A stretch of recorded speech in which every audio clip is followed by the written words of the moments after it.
Assalamualaikum warahmatullahi wabarakatuh. Perkenalkan, nama saya Muhammad Fadila dengan NPM E1J023075. Di sini saya akan menerangkan tentang Project Based Method pemulihan tanaman saya tentang tanaman cabai atau tanaman Capsicum annum L.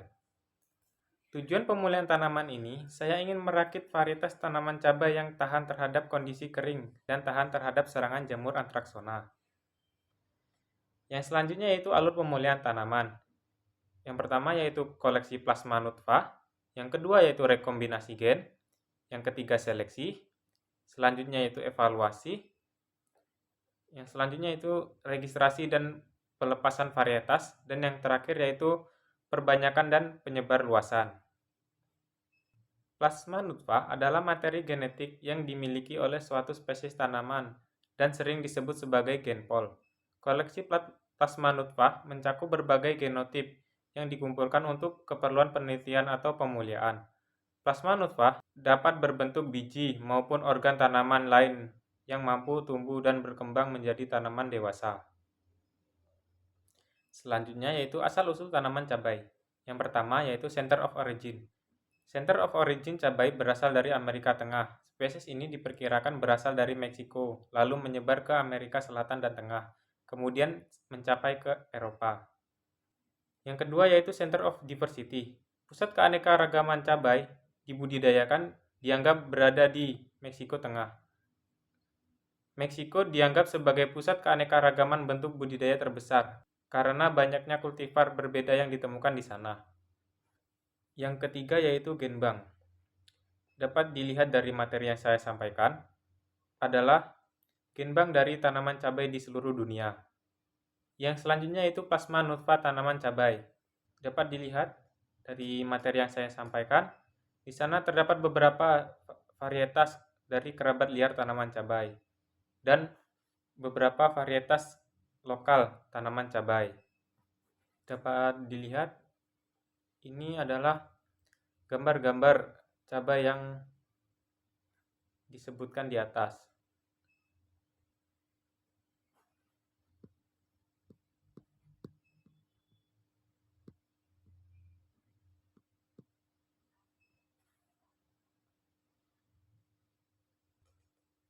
Yang selanjutnya itu genetika tanaman cabai.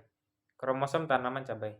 Cabai memiliki 24 kromosom, 2N sama dengan 24. Dan beberapa penelitian menunjukkan bahwa ketahanan terhadap antraksona dikendalikan oleh beberapa gen dari berbagai kromosom. Gen yang terkait dengan ketahanan sering dikaitkan dengan mekanisme respon imun tanaman. Gen-gen penyusun tanaman cabai. 1. Gen ketahanan terhadap patogen. Yang pertama yaitu CARGA. Gen ketahanan terhadap berbagai patogen dengan mekanisme R-gen atau gen ketahanan. Yang kedua yaitu CAPR1. Berperan dalam respon sistem pertahanan tanaman terhadap infeksi. Yang ketiga yaitu CAWRKY. Mengontrol ekspresi gen pertahanan terhadap patogen. Yang keempat yaitu CAERF. Terkait dengan jalur etilen yang mengaktifkan pertahanan terhadap infeksi. Yang selanjutnya yaitu CANPR1 berperan dalam jalur ketahanan sistemik tanaman. Selanjutnya yaitu CADEF1 menghasilkan protein antimikroba untuk melawan patogen. Yang terakhir yaitu CAPU1 membantu dalam produksi reaksi oksidatif yang membunuh patogen. Yang kedua yaitu gen ketahanan terhadap cekaman lingkungan.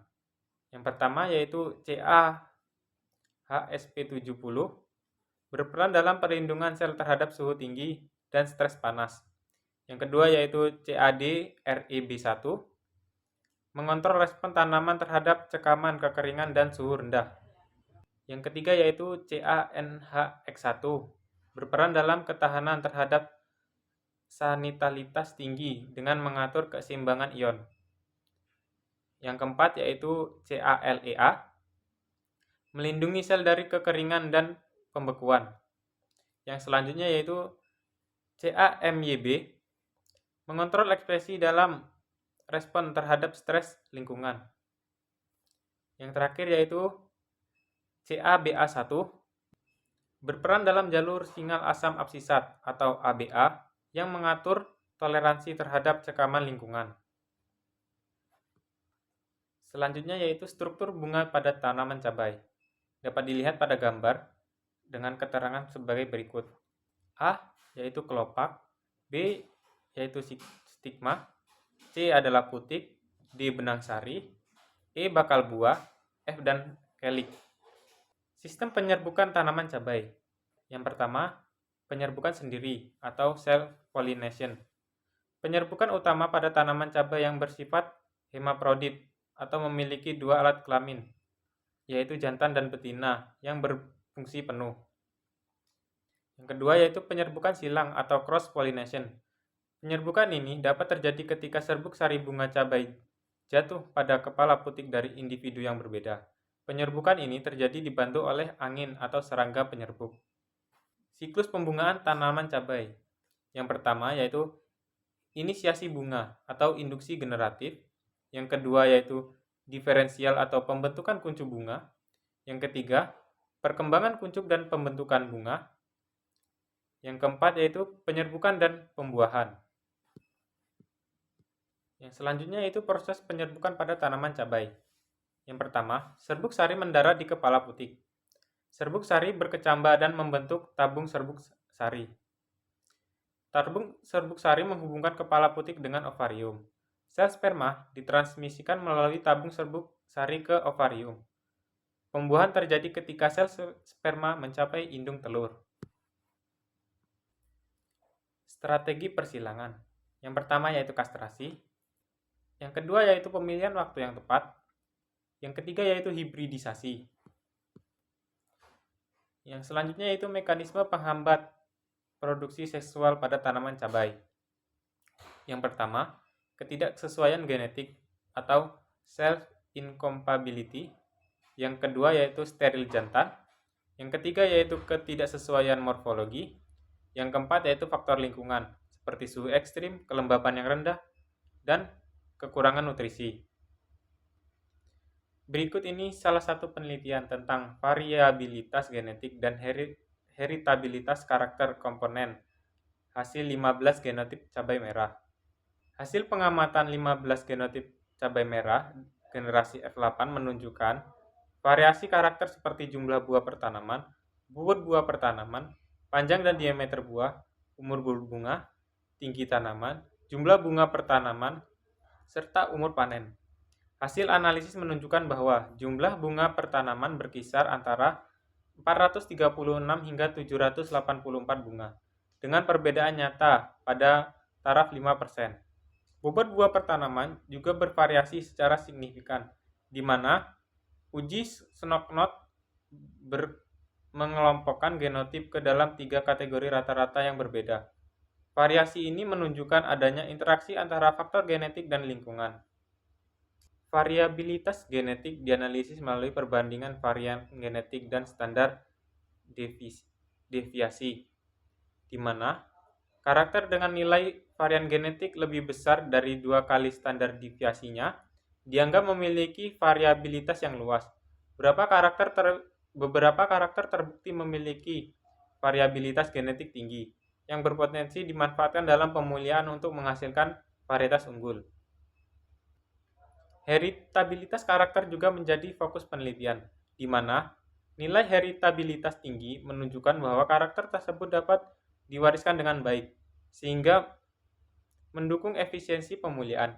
Penelitian ini memberikan wawasan bagi pemulia tanaman dalam memilih genotip dan potensi hasil tinggi dan ketahanan terhadap hama serta faktor lingkungan. Hasil penelitian menegaskan adanya variasi genetik yang signifikan antara genotip cabai merah yang dapat meningkatkan aktivitas program pemulihan dalam menghasilkan varietas tanaman yang lebih produktif dan adaptif. Berikut ini adalah tabel hasil uji gugus rata-rata Snodgrass untuk karakter yang diamati.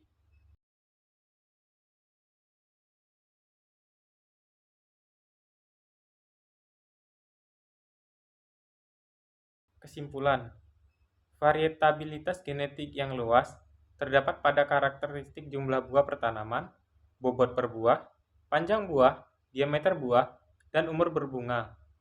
Sedangkan karakter tinggi tanaman, jumlah bunga per tanaman, bobot buah per tanaman, dan umur panen memiliki variabilitas genetik yang sempit.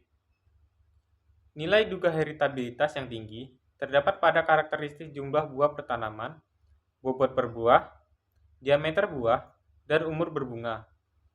Karakter jumlah bunga per tanaman, panjang buah, bobot buah per tanaman, dan umur panen memiliki nilai guna heritabilitas, sedangkan tinggi tanaman memiliki nilai guna heritabilitas rendah. Variasi dalam galur yang luas terdapat pada karakter tinggi tanaman, jumlah bunga per tanaman, jumlah buah per tanaman, bobot buah per tanaman, dan umur berbunga. Sedangkan karakter panjang buah, diameter buah, dan umur panen memperlihatkan variasi dalam galur yang sempit. Mungkin segitu saja yang dapat saya sampaikan. Saya akhiri. Wassalamualaikum warahmatullahi wabarakatuh.